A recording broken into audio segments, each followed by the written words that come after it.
Hello, friends and followers. So I'm working on this Henry 2KD-5 tabletop linear amplifier. And I'm trying to get it on 110 volts AC because that's all I have.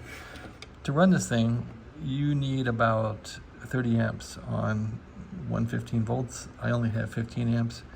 However, this is what I have. So I want to see if I can just get this thing to go at all.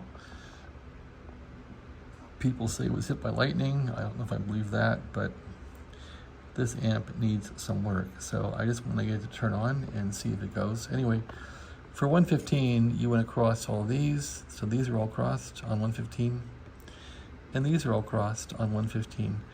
This wire here is a red wire that goes down to the 220 connection. I'm just going to leave that there because it's not harming anything.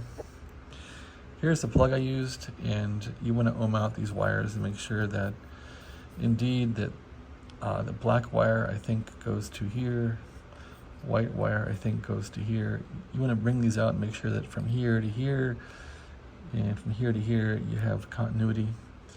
And that's about it. So I'm about to plug this bad boy in and see what it will do.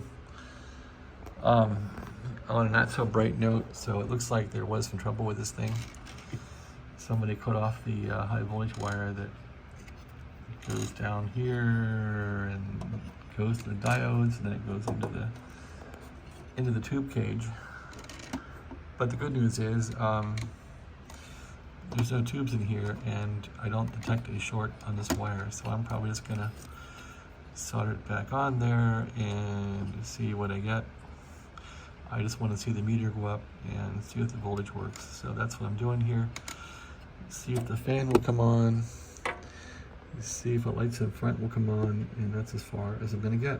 Okay, so that's it. Henry here.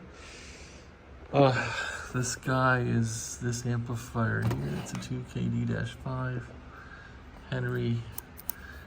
I guess this guy owned it. There's his phone number. He's probably dead because most people that own these are dead. They are called silent keys because they died of old age or a heart attack. All right, how pleasant. Okay, thanks for watching. Have a great day. Gonna try and fire up this Henry now. Thanks for watching.